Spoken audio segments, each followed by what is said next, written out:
podcast do Dona Maria II. A cada 15 dias, uma conversa sobre teatro com Mariana Maia de Oliveira.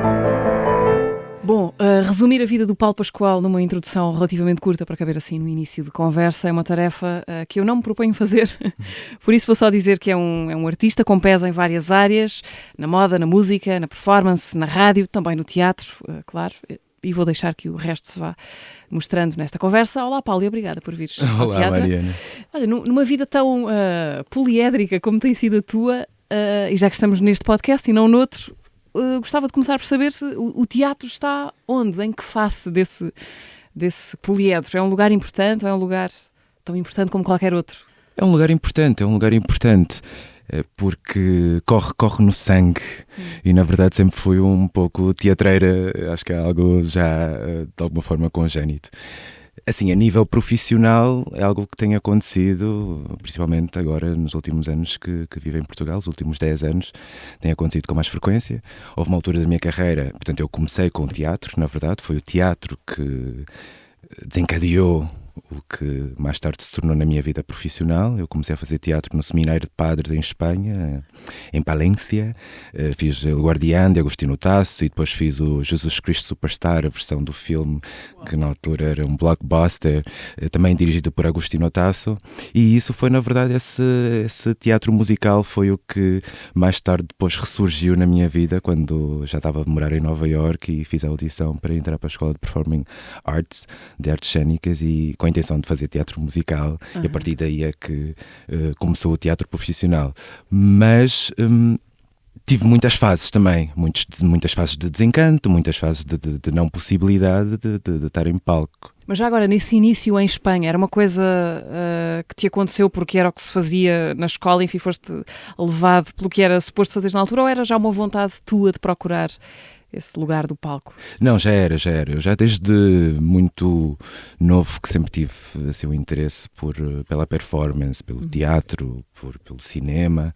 Só que eu venho de Angola, né? E em Angola, na altura, ao menos para a minha geração, estudar artes não era uma possibilidade. Eu nem sabia que se podia estudar artes, né? Eu só descobri isso já depois dos 18 anos, a viver em Nova Iorque, fui conhecendo artistas, e ele, não, podes fazer universidade. Eu tipo, podes? Mas como assim? Porque para mim existiam tipo 5 carreiras, que era o médico, o advogado, claro, o arquiteto, o militar e um outro, assim mais institucionalizado. E então sempre foi, né? Eu fui aquela criança que eu trancava-me no quarto para ouvir músicas e para interpretar. Tinha vários personagens, até hoje tenho, que eu chamo os alter egos, que é a Malária, o Dengue, o Paco. Portanto, são as minhas vozes internas que vão sendo desencadeadas nas leituras diferentes. Se estiver a ler um livro, por exemplo, tradução brasileira, vem a Malária. Se estiver a ler um livro em espanhol, vem o Paco ler. Então tem essas vozes internas. Uma espécie de heteronímia. Sim, estamos aqui a descobrir. Sim. Ok, cada um tem a sua voz própria, o seu universo. Própria, sim. E pronto, e depois, ou seja, esse lado de performance, esse interesse pelas artes cênicas sempre esteve desde muito jovem, mas é isso, num lugar de clandestino. E onde é que tu te fazes espectador? É nessa altura também que vais para Nova Iorque com 17 anos, quase a fazer 18, não é? Creio eu que foi por essa altura. Sim. É aí que começam os teus primeiros encontros com o palco na posição de espectador?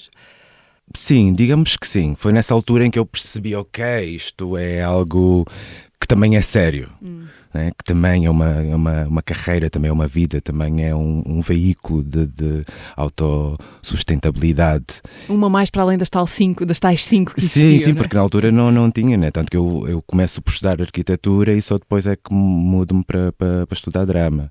E mesmo essa transição... Isto nos Estados Unidos? Sim, nos Estados Unidos, e mesmo assim não foi uma transição tão fácil quanto parece assim dito. E sim, assim, como espectador foi nessa altura muito dentro do que era o teatro musical, da Broadway, né? né? Os primeiros espetáculos da Broadway que eu vi impactaram muito, mas também sempre com muito cinema. A minha mãe foi sócia gerente de um videoclube e então sempre vi muitos filmes desde muito jovem. O meu pai gravava filmes da televisão e então tinha uma série de VHS com vários filmes que eu repetia aquilo. Um deles era o Breaking Two, Electric Boogaloo, que era um filme de dança, portanto era sempre relacionado com esta coisa da performatividade, de usar o corpo como instrumento. E lembro-me que eu via esse filme repetidamente e aprendia as coreografias e dançava em frente à televisão. Onde é que era o videoclube da tua mãe? Era na Maianga, na Sagrada Família, em Angola. Sim. Okay. Que memórias é que tens desse espaço? Era um espaço onde passavas tempo? Sim, era o hall da entrada de uma casa de umas amigas. Era um grupo de amigas, a minha mãe e as suas amigas, que montaram esse espaço e alugavam filmes para cinéfilos. Era muitas cassetes. O outro dia, por acaso, ia passar para a Feira da Ladra e vi as VHS lá expostas e pensei, uau, foi assim, tive um acesso a essa memória inclusive eu pensei, se calhar é aqui que elas vinham buscar as cassetes e depois levavam para Angola e alugavam aos clientes, né? Tínhamos muitos clientes na altura. Sempre vi muito cinema e era isso é um lugar maravilhoso da minha infância, né? Essa ideia de chegar lá e levar os filmes para casa, e era aquela coisa muito rudimentar de termos de recuar as cassetes, ter de passar para trás, às vezes as fitas estavam estragadas, tinhas que ir lá soprar, limpar, endireitar. Era muito era difícil, não é? E depois havia uma espécie de prémio que era conseguir ver conseguir ver. Havia sempre, já cheguei a ponto de abrir até a própria máquina, né? Para sei lá, às vezes comia a fita e tinhas que abrir a máquina, como é que se chama? O leitor de VHS? O leitor de VHS, exatamente. Ainda tens algum? Não, já não tenho VHS nenhuma. Mas era assim uma prática, mas éramos muito pros, muito como é que se diz? Dedicados ao ato de ver o filme. Era um momento assim de comunhão, mesmo a nível comunitário. Vinham os primos, os vizinhos, os amigos. Era quem tivesse um filme, convidava as pessoas todas para casa para ver o que tivesse. Há duas coisas que tu fizeste recentemente em teatro. Uma delas aqui no Dona Maria II, ainda na Sala Garrett, antes do teatro fechar para obras.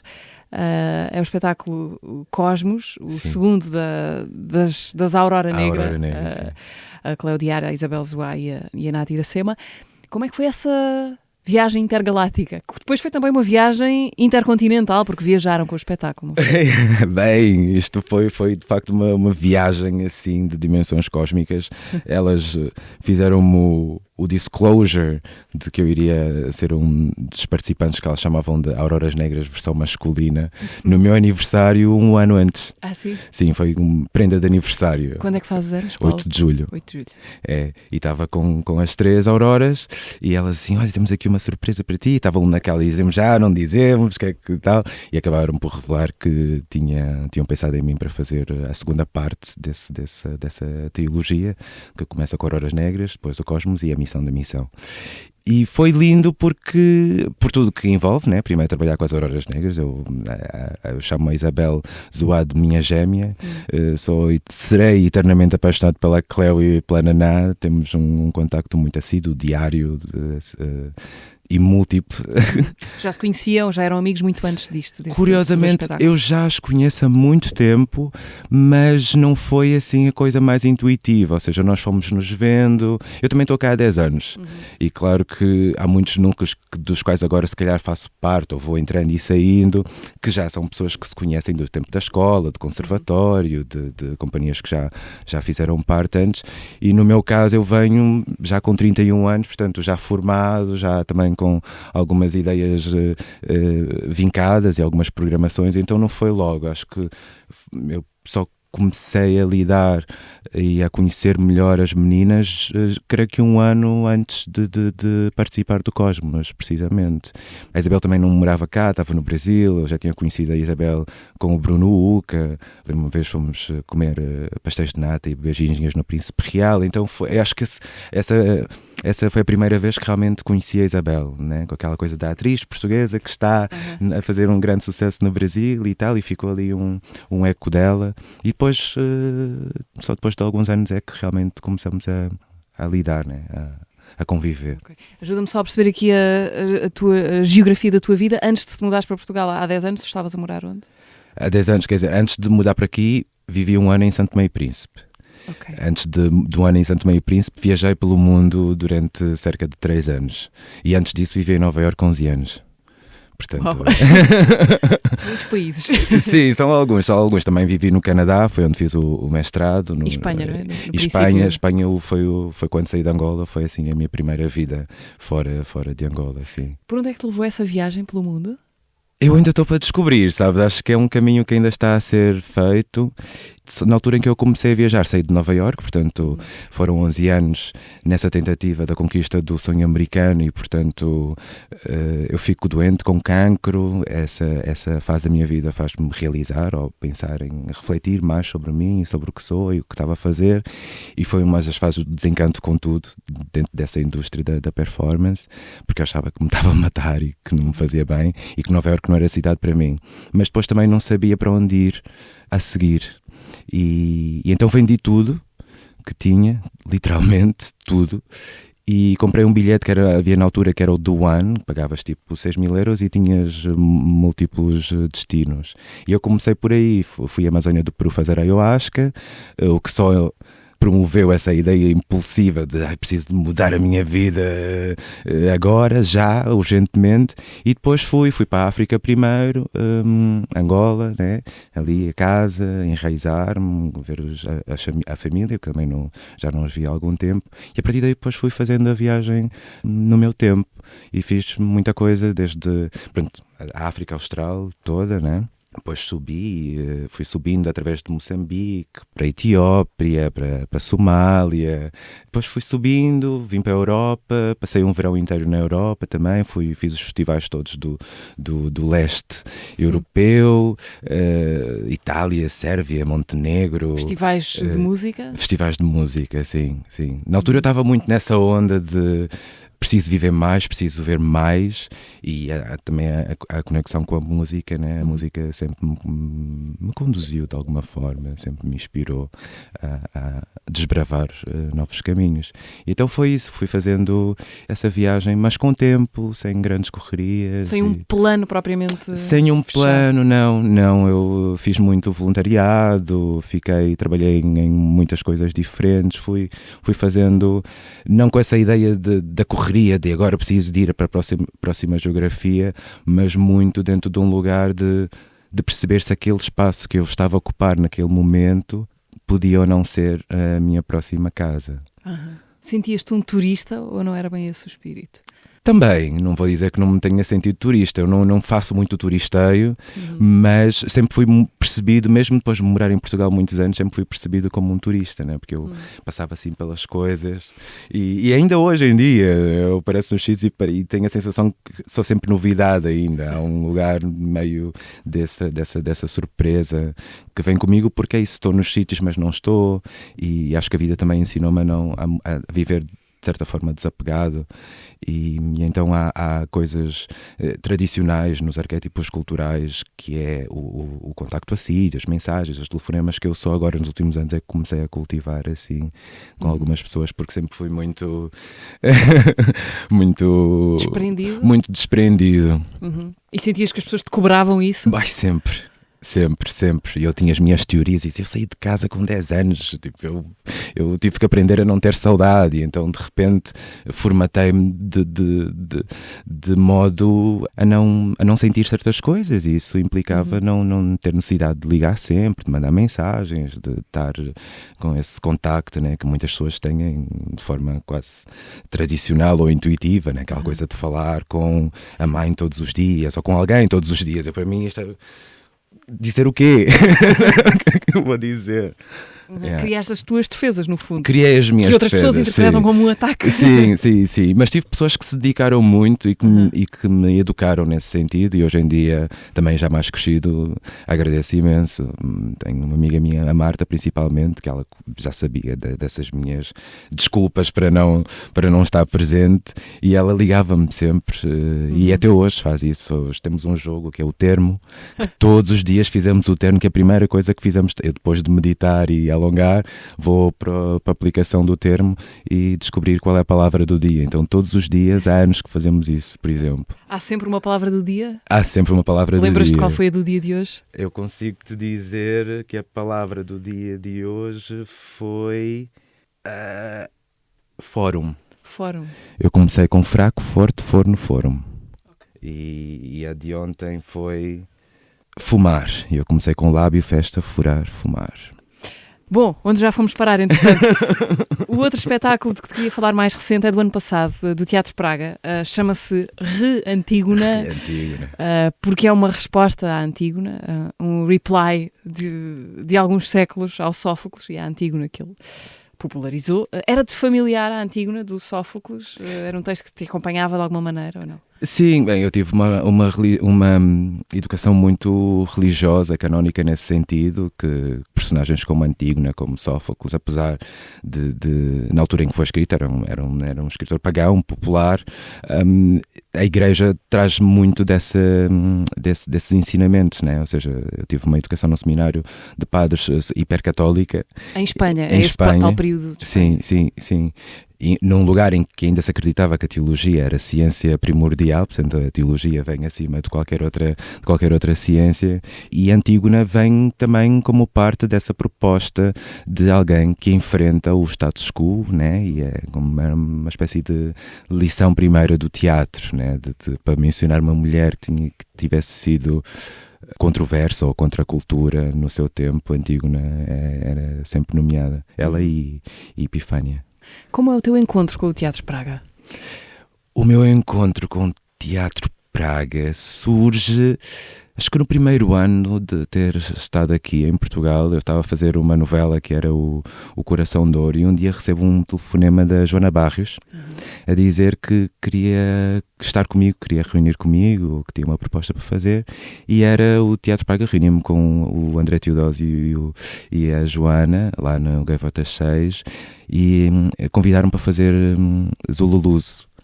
Sim, na altura eu não podia fazer, era supostamente fazer o Luís de Camões, que era a personagem que acabou por ser feita pelo André Teodósio, e esse foi o primeiro contacto. Portanto, foi um telefonema da Joana Barrios para fazer essa proposta. Só que na altura eu trabalhava como guionista na Fox e estava a fazer a novela e não era possível, por causa dos horários de ensaios e de tudo o que estava a acontecer naquela altura.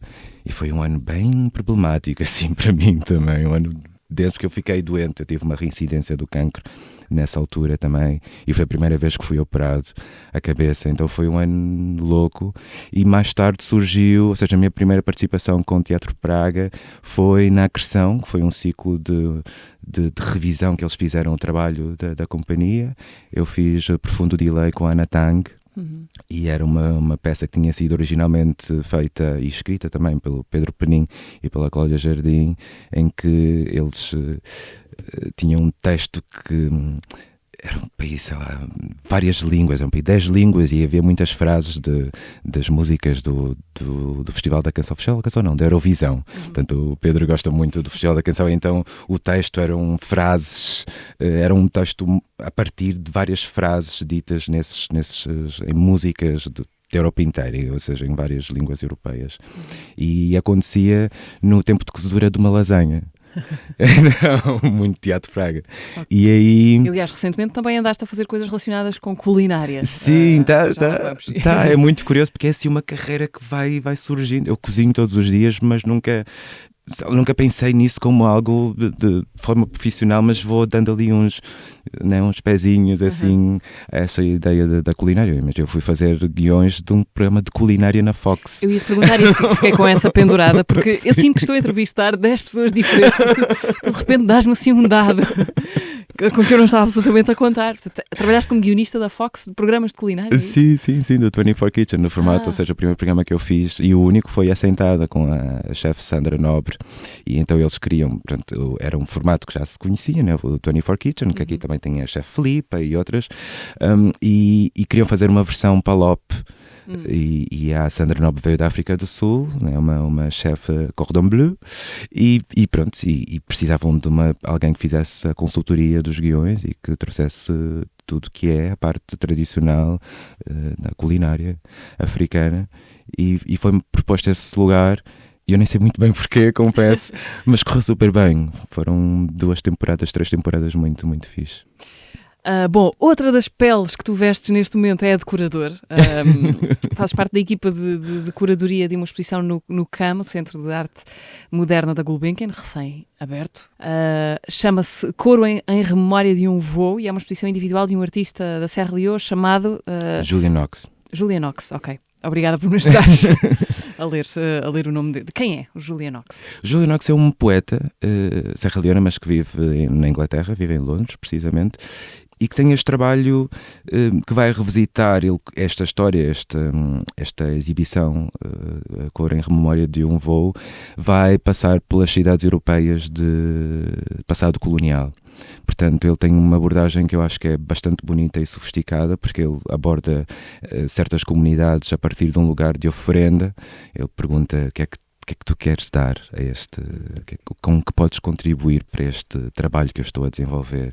E então tens coros, tens dançarinos, tens poesia, tens as pessoas nos seus elementos a tentarem fazer uma entrega para, de alguma forma, não só revisitar essa história, mas também tirá-la desse lugar que já sabemos, né, que é um lugar penoso, que é um lugar que de muitas formas é perpetuado quando fazes parte dessas comunidades racializadas, imigrantes e tal, mas ele tem uma abordagem que é uma sugestão, é como ele próprio diz, que é uma exposição para se sentar e ouvir profundamente, e ouvir para ser transformado. E é muito linda, assim, é um lugar que é isso, é preciso ir com o tempo. A exposição são 3 instalações de vídeo. Há o segundo capítulo que foi gravado cá, com algumas pessoas aqui de Lisboa, eu, a Joacine Catar Moreira, o Oseias, que dá inclusive deu o nome à exposição, que é How to Wear Black Under the Sun, e outras pessoas, o Rafael de Oliveira. E depois a peça maior, a obra maior, é esse vídeo de 45 minutos, que são as 9 cidades europeias com um passado colonial. Pode-se ver até junho, não é? Pode-se ver até 10 de junho, sim. E tem coisas muito boas e super recomendo, porque nós dividimos os 3 meses de curadoria entre passado, presente e futuro. Portanto, neste mês de abril estamos no presente, e o presente tivemos teatro, Aros Fêmea, de uma peça encenada por Zia Soares, que vai falar sobre a tecnologia das mulheres guineenses que viajavam com arroz, e como a partir desse evento existe essa memória espiritual, botânica e humana, né, que foi transladada e levada para geografias múltiplas. Temos várias conversas, uma delas com pessoas que têm uma experiência de 60, 70 anos de Lisboa, como o Micas, que é dono de vários bares, vários empreendimentos na cidade, com a Cláudia Semedo também, que vai falar, né, sobre, chamamos Rememória do Tempo, que é esse lugar de tentar perceber como é que se sobrevive, na verdade, como é que se resiste à gentrificação, como é que se sobrevive a um sistema que te exclui, e como é que consegues fazer isso com sucesso, né? Como é que consegues manter-te estável nisso. E essas são algumas das pessoas que temos no programa, que é para partilharem, né? Para podermos perceber que às vezes nós fazemos as coisas achando que somos as primeiras pessoas, e a verdade é que estamos sozinhos, e a verdade é que há muita coisa que somos apenas uma continuidade de algo que muitas vezes até está-se a repetir. Há uma dimensão que se abriu recentemente na tua vida, que foi a escrita pública, pelo menos, ou escrita publicada, com um livro que chamaste O Quarto Preto, um título que dispara para vários sentidos. Yes. E que é uma reprodução dos diários que tu escreveste com 18 anos, à volta disso, na tua chegada a Nova Iorque. E, portanto, é o relato desse período, das tuas memórias também, mas também da vida nova-iorquina, de um adolescente a descobrir-se. Como é que te surge a hipótese de editar estes cadernos? Foi um sim imediato na tua cabeça? Como é que acontece esta hipótese, que não é muito comum, não é? De fazer uma espécie de arqueologia editável daquilo que se escreveu há mais de 20 anos, não é? É uma isso loucura, acontece? tudo isso é uma loucura. Eu às vezes até esqueço-me que publiquei um livro, e que é curioso porque achava que não, que seria de facto uma carreira e uma coisa que iria querer seguir, mas depois de publicar o primeiro pensei, preciso aqui de um tempo e não de congelar, mas de tentar perceber primeiro no que é que isto vai dar, porque portanto, foi assim muito intenso, foram 4 anos de trabalho. Também surge a partir de uma conversa com o André Teodósio, que eu partilhei, que tinha esse diário guardado há muitos anos e que não sabia por que razão é que eu trazia-o comigo, ou seja, esse diário teve em todas as locações, em todas as localidades em que vivi. Eu tenho curiosidade sobre isso, é um diário físico? É um diário São cadernos físico, escritos à mão? Sim, okay. sim. E sempre trazia cadernos escritos à mão, algumas páginas soltas, já digitalizadas e tal, e tive esse material sempre, mas nunca tinha-me atrevido a ler. Mas sabia que havia qualquer coisa ali que pudesse ser usada nesse lugar de uma publicação, de uma peça de teatro, de um filme, de qualquer coisa. E comentei com o André, porque eu gosto de pensar em mim como alguém que foi adotado pelo Teatro Praga. E eu sinto mesmo isso. Acho que foi um post que eu pus uma vez no Facebook, depois de ver os Ululus, e dizer esta é sem dúvida a minha companhia de teatro fetiche, porque vi pela primeira vez a Janila Rua em palco, e a Janila Rua é coincidentemente a primeira pessoa negra trans que eu vi na vida, com 15 anos, no Finalmente, numa passagem por Lisboa, antes de ir para Nova Iorque. E então de repente, pronto, surge essa relação de afetividade com o Teatro Praga, que é para mim a mesma família, com quem eu estou muito confortável no trabalho e não só. Então comentei isso com o André, porque o André já eu flertava um pouco essa ideia, e o André tem essa conexão, o Teatro Praga tem essa conexão com o Sistema Solar. É uma coleção. É uma coleção, sim, uma coleção de autor.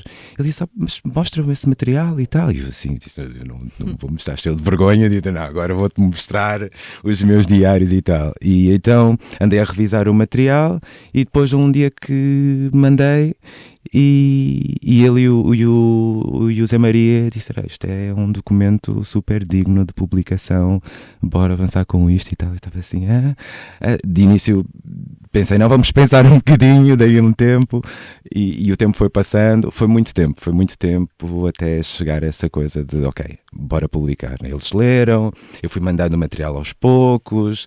Porque tu próprio estavas a redescobrir aquilo. Estava, e foi muito duro, confesso. Foi duro revisar aquilo. Porquê? Porque já não te lembravas das histórias? Se não tivesse escrito, não me lembraria de mais de 80% das histórias que lá estavam. Ou seja, era mesmo um vácuo, um vazio. Assim, o quê? Eu fiz isto? Como assim? Né? Já não me lembrava. Foi um ano muito específico, foi um ano de entrada para a realidade americana, um ano em que estavas um corpo cheio de vontade, ainda a tentar perceber quem eu era como pessoa, e que me disponibilizei a 100% para viver o que é que fosse necessário, que fosse possível. E então é um ano de muita ação. Muita ação. E rever isso, e também pensar, né? Imagina a minha família ler aquilo, as pessoas, né? Com a carreira, de alguma forma, a carreira que eu tenho, uma carreira pública, né? Já tive assim muitos momentos muito públicos. Muito públicos. e então de repente pensar, será que eu quero partilhar isso? Mas é isso, afinal. Por outro lado tens a defesa do bem, já passou tanto tempo, não é? Eu escrevi isto há 20 anos. Foi há 20 anos. Já prescreveu. Mas não funcionou, porque as pessoas ainda tratam, às vezes abordam-me como se estivessem a falar com alguém que age perante aquela realidade há 20 anos, né? Isso ainda não me consegui escapar desse lugar.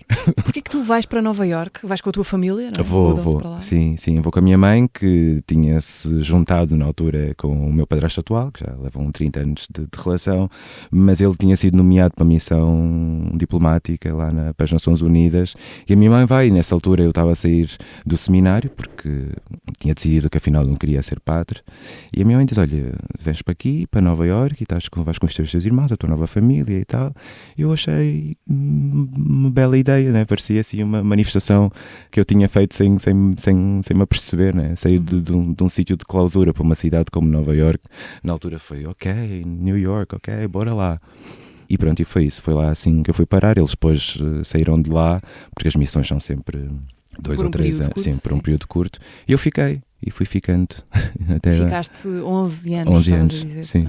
Isto Sim. passa-se no início dos anos 2000? Sim, é justamente no ano 2000 que eu vou para Nova Iorque, sim. Estavas lá Com no 11 18 de anos. setembro de... Estava lá. Isso é uma passagem inclusive no XPR4 XTX, no quarto preto, no livro. Sim. Ele é justamente esse primeiro ano que vai desde 19 de setembro de 2000 a 19 de setembro de 2001. Queres contar como é que viveste esse dia? O dia 11 de setembro de 2001. Pânico total, porque eu estava em casa, eu tinha acabado de participar do segundo dia de gravações do espetáculo do Michael Jackson. Isto até parece assim uma coisa muito louca, dizer isto assim agora, e nós tínhamos 2 datas de gravação, que era 6 e 10 de setembro. E no dia 10, pronto, eu participei na segunda, que era o 30º aniversário musical do Michael Jackson, com a participação do Usher, da Destiny Child, da Liza Minnelli, diante de performance. Tu estiveste com essa gente toda? Eu estive com essa gente toda, nos meus tenros 19 anos, e era assim o grande trabalho até a data, né, que eu tinha conseguido fazer. E então cheguei a casa, lembro-me, exausto, porque estava muito cansado. Fui dormir e no dia 11 a minha mãe liga-me, foi logo na manhã a seguir. A minha mãe está a gritar, porque eu morava na cave, no basement da casa dos meus pais, e assim, estamos em guerra. E eu pensei, está louca a mulher, isto está a delirar, já não estamos em Angola. Tipo, e de repente era isso, eram as imagens dos aviões a irem contra as torres, um pânico instalado. O meu padrasto tinha saído para ir trabalhar, as comunicações, nada funcionava, as notícias foi tudo muito confuso, era sim, foi horrível, um pânico horrível, aquilo foi mesmo uma nuvem negra que deixou a cidade inteira anestesiada. Foram precisos vários anos para nós, estando em Nova Iorque, recuperarmos essa situação. Ficou mesmo ali uma nuvem, um ambiente obscuro, assim, de pânico permanente. Um trauma coletivo que um trauma marcado. coletivo, sim. Ou seja, eu digo isto muitas vezes, que o mínimo barulho as pessoas gritavam, ou seja, se estivesses no metro e as luzes por alguma aventura apagassem, era logo um caos, assim, um pânico, e era isto recorrentemente, durante muito tempo, era isto, mas ao mesmo tempo as pessoas também tornaram-se muito mais empáticas, né? Uma cidade em Nova Iorque em que cada um olha muito para si, e toda a gente está ali com um objetivo muito concreto. Eu acho que Nova Iorque é essa cidade em que as pessoas não perdem tempo com as outras. As pessoas têm objetivos muito, muito vincados e estão ali a trabalhar sempre muito para alcançar o que é os seus propósitos, e nessa altura eu senti que realmente foi quando eu comecei a sentir que tinha feito alguns amigos que ligavam para saber como é que estava, que queriam falar, queriam partilhar coisas, e esses núcleos também de apoio, de acolhimento, foram surgindo muito a partir dessa experiência. Tanto também foi uma experiência que humanizou Nova Iorque de alguma forma, né? Aquilo é o epítome do capitalismo, do hipercapitalismo. Então de repente as pessoas tornaram-se mais humanas e alguém se tropeçava, as pessoas iam ajudar, e sim, foi também, houve esse lado bonito. Paulo, como é que te acontece acabares nas gravações para o espetáculo do Michael Jackson? Sinto que precisamos de conhecer essa história. Foi porque neste primeiro ano em Nova Iorque eu tentei muitas coisas, e quem ler o livro vai perceber que eu tentei muitas coisas. E uma delas foi cantar em bares. Fui cantar a um bar, chamava-se o Duplex, que é o Piano Bar, que é em Greenwich Village. Um sítio com imensa história. É um sítio com imensa história. E eu tinha um amigo músico, ator, performer e tal, que cantava lá com alguma regularidade e que me inscreveu, porque eu tinha essa curiosidade. Eu na altura já fazia muitas aulas de dança, já estava bastante metido no meio artístico, né? Porque lá está, eu assim que comecei a conhecer as pessoas, eu fazia por ir onde elas iam e ver as coisas que faziam e tal. E fui cantar para o Duplex e correu muito bem. Estava lá um E&R, né, um responsável por scout caça-talentos. O caça-talentos. Olheiros. Sim, olheiro, exatamente. Olha, palavra bonita.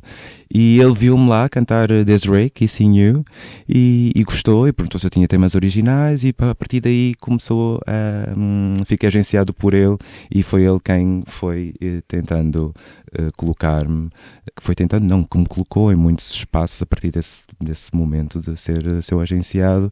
E o espetáculo com o Michael, um espetáculo que demandava muita gente, e eu consegui entrar através da companhia de bailado de Batutayete, que era uma companhia fundada no Harlem por um angolano, e que foi uma conexão quase intuitiva, né? Tipo, aqui esta pessoa angolana, esta aqui é uma companhia que trabalha com jovens desfavorecidos da comunidade angolana, e então houve essa relação toda, e foi tudo muito assim, fluido, e foi assim que eu fui para lá. E nessa altura sentiste que o sonho americano estava a funcionar para ti? Já estava a achar que estava a acontecer, já estava a achar que era a minha cena, pronto, que estava escrito nas estrelas. E tive muitos momentos assim em Nova Iorque, ou seja, tive muitos momentos em que realmente, numa altura em que eu ainda acreditava nesse tipo de sucesso, né, mainstream, dentro dessas dinâmicas americanizadas do que é ser um artista e tudo mais, houve muitos momentos que eu realmente senti que o alcancei. Porque depois tu entras nos meandros da indústria musical e tens vários trabalhos aí, não é? Sim. De compositor também, escreves para outros artistas, para grandes artistas. Começa a escrever, começa a ter muitas horas de estúdio, às vezes trocava horas de estúdio por limpeza, porque eu queria aprender e queria estar, né, com os produtores dentro dos estúdios, conseguir os instrumentais, que houve muitos produtores que davam-me instrumentais que era para eu poder escrever para eles, e depois eu escrevia, e depois descobriram que eu até escrevia bem, então começámos a mandar músicas para Kylie Minogue, para o Ricky Iglesias, para o Julio Iglesias, para Madonna, para Toni Braxton e para N de artistas, e a partir dessa experiência consigo gravar as músicas que fizeram parte do meu primeiro álbum, I Wish That I, que quando foi para Angola foi assim um sucesso instantâneo, basicamente, né? Porque já trazia todo um storyline perfeito para aquele momento, que é o angolano que está a morar em Nova Iorque, canta em inglês, e nessa altura, no início dos anos 2000, Angola ainda não tinha conhecido esse tipo de persona, né?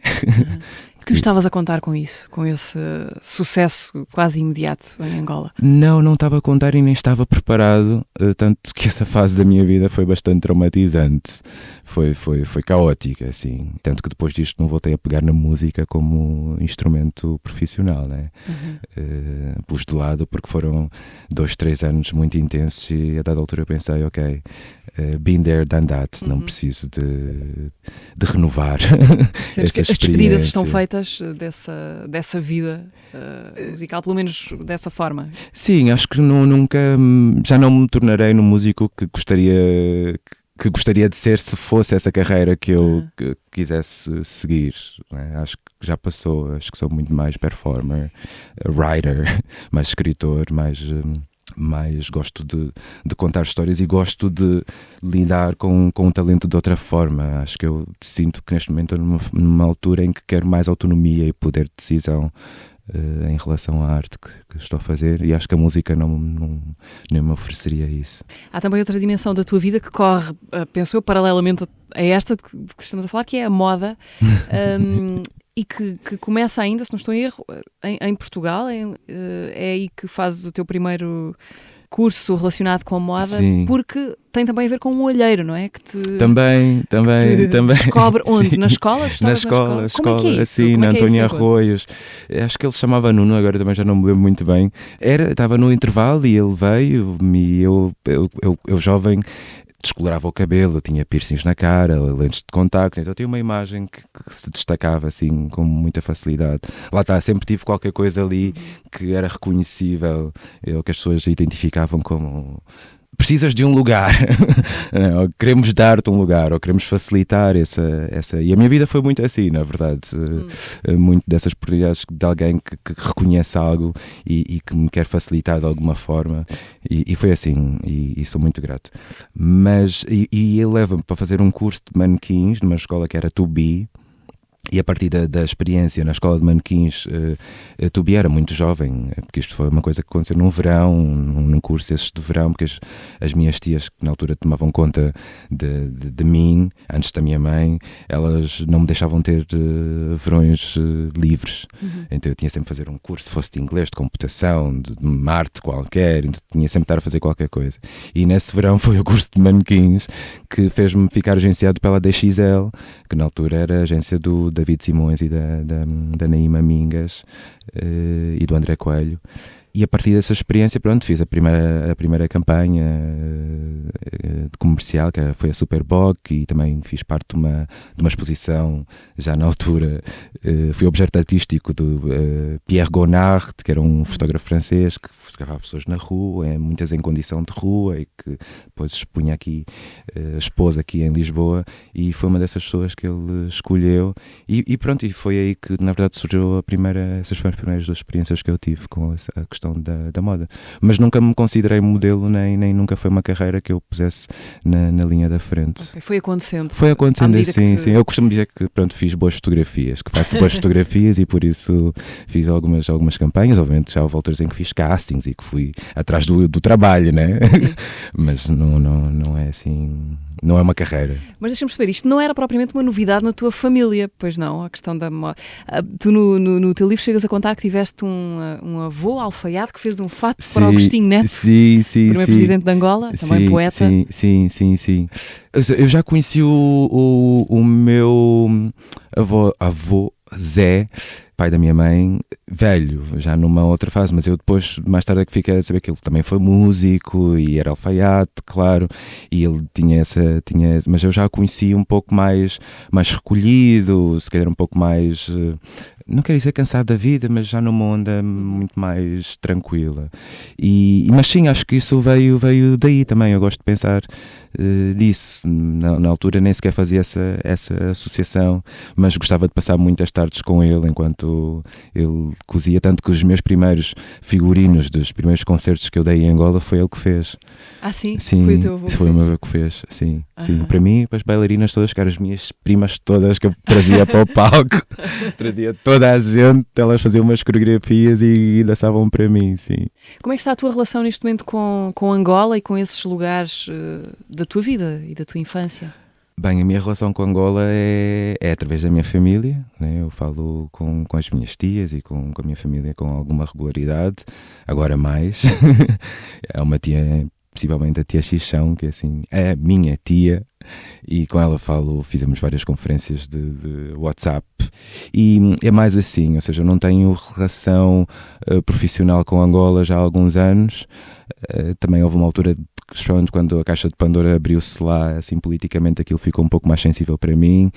Muitas das vezes que tentei fazer coisas para Angola, com Angola, os resultados não foram os melhores, e houve uma altura que eu precisei de abrir mão disso e perceber, ok, não é um marco geográfico para mim e preciso de dar espaço às outras possibilidades da minha vida. Durante muito tempo era assim um lugar ao que sempre, e ainda é, ao que tenho noção que irei voltar de alguma forma, só que eu, quando lancei o primeiro álbum, era o angolano que lança o álbum em inglês, o primeiro angolano, isto depois, quando saí do armário também na conferência do TEDx, também foi a pessoa que saiu do armário, primeiro angolano a sair publicamente do armário. Então esses títulos que eram-me dados causavam muito pesar na minha vida, e como consequência disso também as minhas pessoas, né? Eu tive membros da minha família a serem brutalizados por serem meus familiares, tive muitas questões assim a nível sociopolítico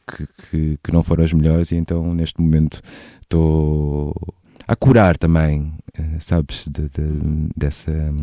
dessa relação. Acho que foi uma relação tóxica, acho que insisti muito e de alguma forma, sei lá, se calhar também foi por isso que surgem os títulos e todo o conflito, né, a partir desse lugar mas eu só estou a tentar fazer o que eu gosto e a tentar ser o mais honesto que eu posso com aquilo que sou, e quando esse lugar não te acolhe, é estranho, né? E depois com as outras localidades, Palência, nunca mais soube nada de Palência, há anos que não sei nada de Palência. E também não sentes falta de saber? Não, não. Às vezes flerto um bocadinho com a ideia de ir lá. Ainda agora recentemente fui a Madrid fazer parte de uma conversa no Museu Reina Sofia e pensei, estou em Madrid, Palência está a 2 horas, se calhar vou apanhar aí um autocarro durante o dia e vou lá só espreitar, porque eu sei que o seminário já fechou, já não existe como seminário. Seria interessante fazer isso algum dia, voltar só para perceber o que é que eu sinto estando naquele lugar. Mas não, há coisas que eu sou muito bom a deixar as coisas para trás também. Bem, eu acho que a tua vida não podia ser um filme porque o guião era demasiado inverosímil. Parece a vida de várias personagens de ficção e não a vida de uma única pessoa. Estas coisas que te foram, enfim, as coisas que foste tendo na vida, achas que foram mais as coisas que procuraste ou as que te aconteceram?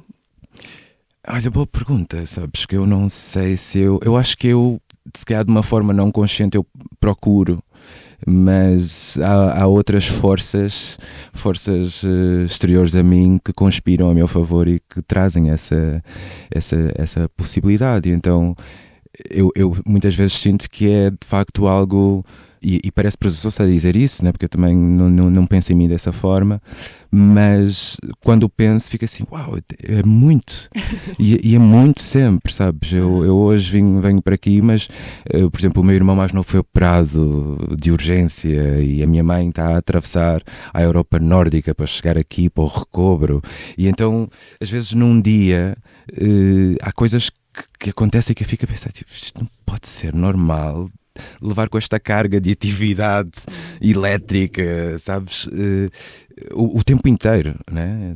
Estou sempre assim e eu gosto de pensar que isto é porque realmente há aqui qualquer coisa que algum dia hei de descobrir e que na verdade se calhar o que eu melhor posso fazer é isso, é contar as histórias, escrever, deixar o testemunho, dar o testemunho. Sim, de alguma forma, não, talvez sirva de algo algum dia, mas também não me ponho assim essa responsabilidade, sim, como não estou com uma de vou deixar um legado, nem nada disso. Paulo, normalmente peço sempre nestas conversas a alguém que faça uma pergunta. Pedi à Selma o Amus. Que é contigo co-curadora sim, de tal exposição que podem ver na Coro Gulbenkian. em Rememória de um Voo. Então vamos ouvir a Selma. Querido Paulo, tu és uma pessoa elevadíssima, como tu costumas dizer. E tu tens uma história de vida dura, com muitas vicissitudes que a vida te tem dado. O que é que te inspira a seres uma pessoa tão genuína, tão altruísta e tão boa naquilo que faz, na tua profissão, no teu dia-a-dia, enquanto tio? De onde é que te vem essa força? Uau! Gosto que ela tenha dito enquanto tio. Fiquei curiosa com isso. Tens sido tio ultimamente? Sim, sou muito tio. Ainda vou tentar dizer que me nasceram, em Angola dizemos me nasceram, não é? Me nasceram para ser tio. E tenho muitos sobrinhos, tenho 27 sobrinhos e 27 sobrinhas. sobrinhos? Sim. Nós somos 11. E então, e também isto conta os filhos dos primos, a família angolana é muito essa família muito vasta, né? E às vezes os vizinhos tornam-se familiares também, e sou padrinho de muitas crianças também, tenho amigos, dos meus melhores amigos de infância, sou padrinho dos filhos. O que é que me inspira? Acho que é esta vida, né? A vida que me foi permitida e que tenho vivido, é o que me estimula realmente a transformar tudo aquilo que foi menos bom em benevolência, em verdade, em objeto de transformação, é isso, de ferramenta de cura transgeracional para mim, para os meus, para todas as vidas com que me cruzo. Acho que se não tivesse passado por essas situações difíceis, não saberia também como ser o que sou, que é isso. Acho que opero desde um lugar de verdade e acho que é um lugar com o qual estou mais comprometido, comigo ao menos. Paulo, vou já a seguir pedir-te que nos deixes uma sugestão, o que te apetecer. Antes disso, vamos rever num minuto, recapitular rapidamente. O teatro de há 15 dias, conversámos com a Carolina Amaral. tive sempre este lado açoriano, sempre comigo. Aliás, quando eu cheguei a Guimarães, depois de vir dos Açores, no colégio chamavam-me a açoriana. Devia vir com sotaque. Pois. O que me atrai no teatro é, de facto, o sacrifício, a entrega, o ato cerimonial. Então, Carolina, olha, é assim, eu estou aqui a fazer um espetáculo e infelizmente uma das atrizes não pode fazer o espetáculo, estou a contar contigo, e tinha 3 semanas para o fazer, em 3 semanas íamos estrear o espetáculo. Muitas vezes as pessoas medem as coisas pelos resultados, mas também vis, por exemplo, olha, um jogo de futebol, até pode ser muito mais interessante, tu podes não ter marcado, mas pode ter sido um bonito jogo. Como se tivesses garras por dentro do texto e as expandisses para fora e te tornasse uma espécie de monstro ou boca aberta de fome, sabes? Porque tu querias muito dizer aquilo. Eu estava sentada, não percebi o que é que aconteceu, mas levantei-me da cadeira e tinha caído da teia. Aquelas luzes dos mineiros, dos capacetes, sabes? Tinha caído na cadeira onde eu estava. E eu levantei-me por pressentimento. Ela dá um grito e diz, né? Quer dizer sim em grego. Ouves o grito a ecoar pelas montanhas e ouves de volta. Carolina Amaral, convidada no último episódio do Teatro. Estão todos para escutar no Spotify, YouTube, SoundCloud e Apple Podcasts. O que é que tu gostarias de nos sugerir, Paulo? Olha, para sugerir, tenho 2 livros que aconselho profundamente. Um deles que terminei agora recentemente, que é Maus Hábitos, da Alana Portera, que já alguém o sugeriu? Não, mas eu li e gostei muito. Leste? Sim. Acho genial porque interessa muito esse lugar das dissidências humanas e acho que ela é uma medievalista, né? E então também dramaturga, atriz, escritora, e há muitos lugares que reverberam em mim, muitos lugares que ressoam também dentro do que é a minha experiência. A protagonista é uma mulher trans? Trans, sim. Uhum. Em Madrid. Em Madrid, sim.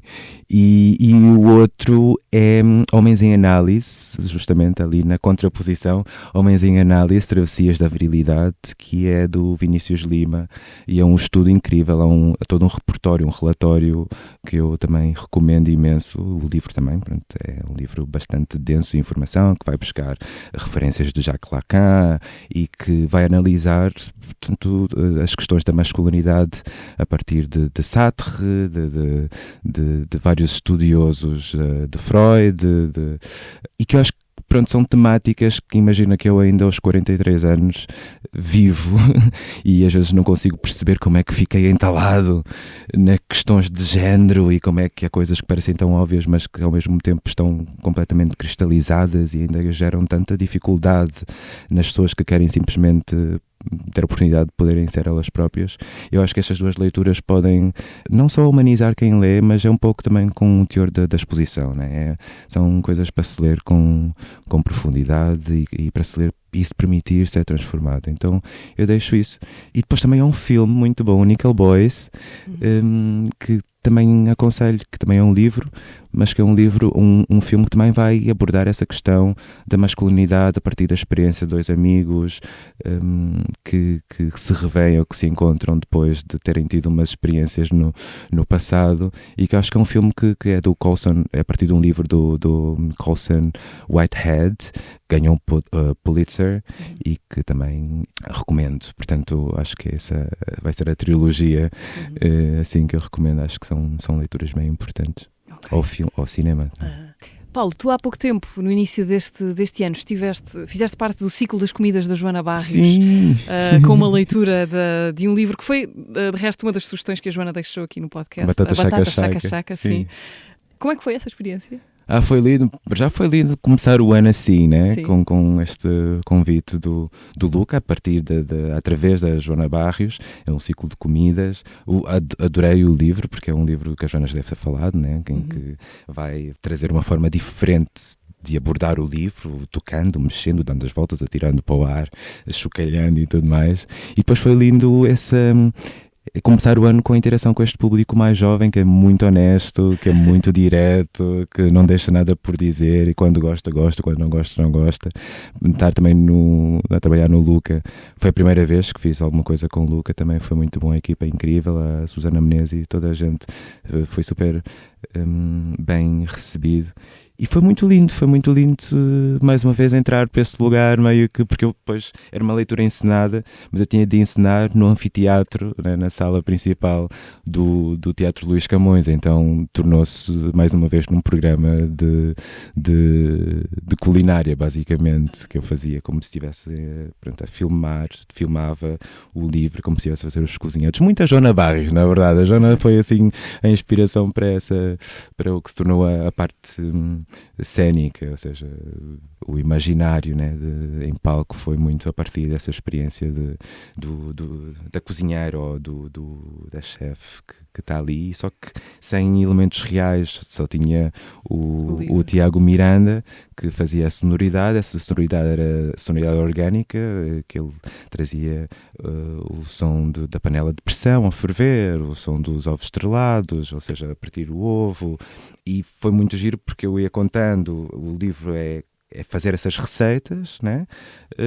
E nós íamos usando o som para criar essa camada extra de tornar o mais real, assim, a nível sensorial, a experiência da leitura, e tinha alguns recortes em papel, foi muito bonito, tanto que houve crianças que depois, eu também quero o livro com os recortes, porque eu fiz as cópias das páginas e depois recortei-as todas, e então aquilo tornava apesar dos desenhos serem bidimensionais, dava uma dimensão tridimensional, eles verem as cebolas a cair, as batatas a mexerem, eu a deslocar a limonada das páginas, e foi muito giro que eles depois diziam, o meu livro não tem esses recortes, eu quero esses recortes também, e os pais assim, agora temos que fotocopiar o livro inteiro e cortar as batatas e cortar os ingredientes, então foi muito bonito.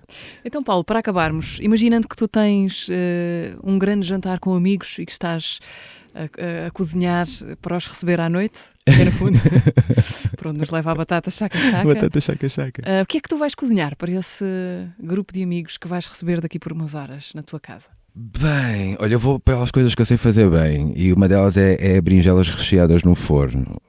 Portanto, essa é a minha receita assim mais com um bocadinho de bacon.